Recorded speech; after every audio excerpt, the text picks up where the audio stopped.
اینم شاهکار ماشین سازی سایپا، خودروسازی سایپا.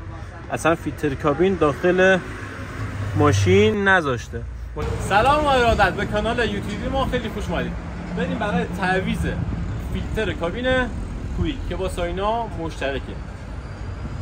برای تعویض فیلتر کابین باید داشبورد رو جدا کنیم. داشبورد رو تا پین داره این زیر، جدا کردنش سخت داره، قلق داره. مرحله بریم جلو که نحوه تعویض فیلتر کابین رو ببینیم. گام اول، برای انجام کار نیاز به بست زیپی داریم. بست رو تا این حالت در بیارید.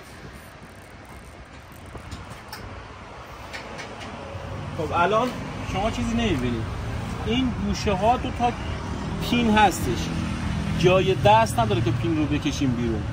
شما ابتدا این دسته سیم رو، خاراش مشخصه، دسته سیم رو بکشید پایین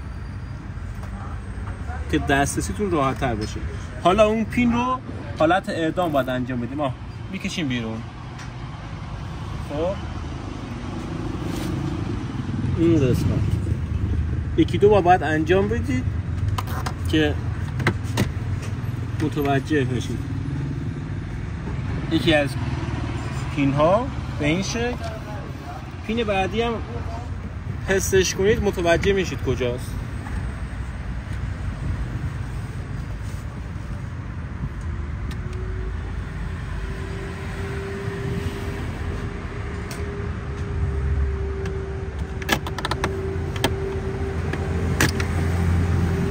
خب حالا دیگه داشبورد راحت جدا میشه. یعنی پین ها اینجا قرار دارن، یا پین ها این قسمت هست.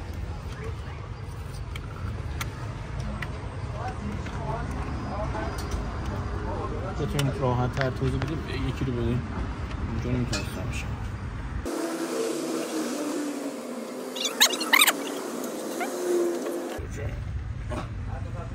بیا فیلمشو بگید. این پین به این شکله که باید جدا بشه. خب در پوش فیلتر کابین همینه. این خار رو بگیر، خار رو زوم کن.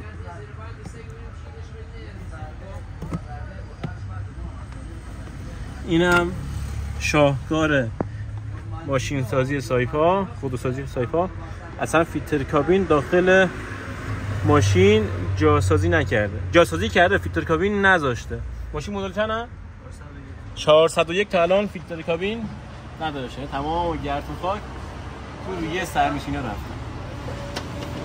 فیلتر کابینشون با فیلتر کابین ماشین ریو مشترکه. نحوه قرارگیریش، این قسمت که حالت ابری داره پایین قرار میگیره. کشو رو نگاه کن، مشخص. دومی هم میاد روش. حالا انتهایی که قرار میدن یک کشو هم داخل هست. مواظب باشید اینم قشنگ داخل کشو قرار بگیره.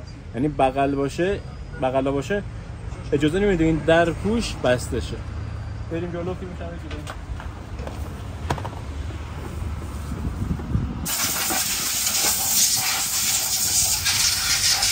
خب نیاز نور بندازید که اون کشوی آخر انتها رو هم ببینیم.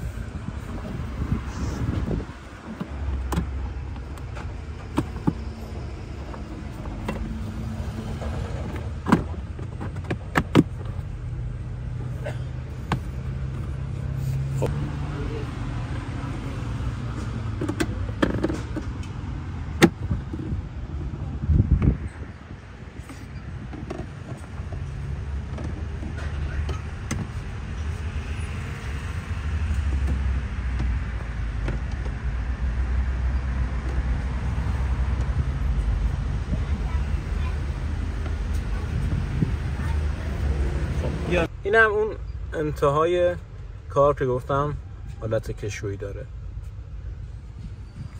خب اولی رو که جا زدیم، دومی هم به این شکل. این بیلبیلک رو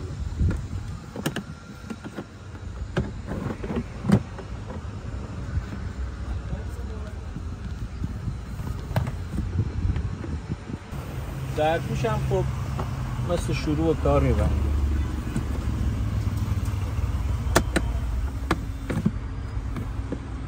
خار رفت کجا؟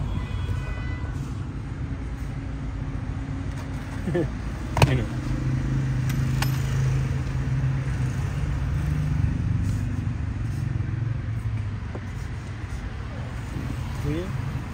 مشخصه؟ بله. خب بریم برای ابتدا داشبورد رو جا بزنید، میبندیم که همون جای خودش قراره و ما پین رو جا بزنیم. میخوایم پین ها رو جا بزنیم برای اینکه دفعه بعد مجدد نه بست استفاده کنید. این قسمت رو از این انتها قطع کنید دیگه دفعه بعد آماده است راحت بیرون میکشید. ما این رو از این قسمت قطع کنیم که برای دفعه بعد دیگه نیازی به انجام بست نباشه.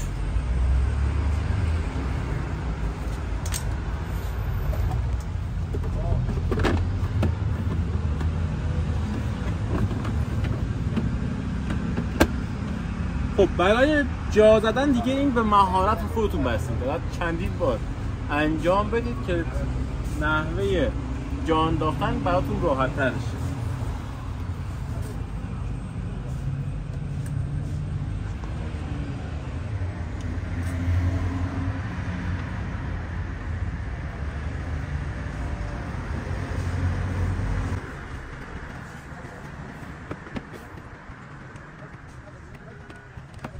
از اولی اینم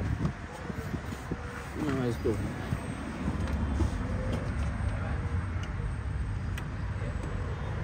جا انداختیم. حالا بیا از زیر بگیر جای خارا مشخص شه که ما اون بسته سیم رو جا بزنیم.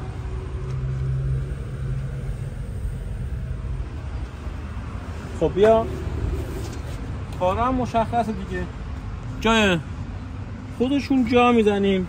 خارا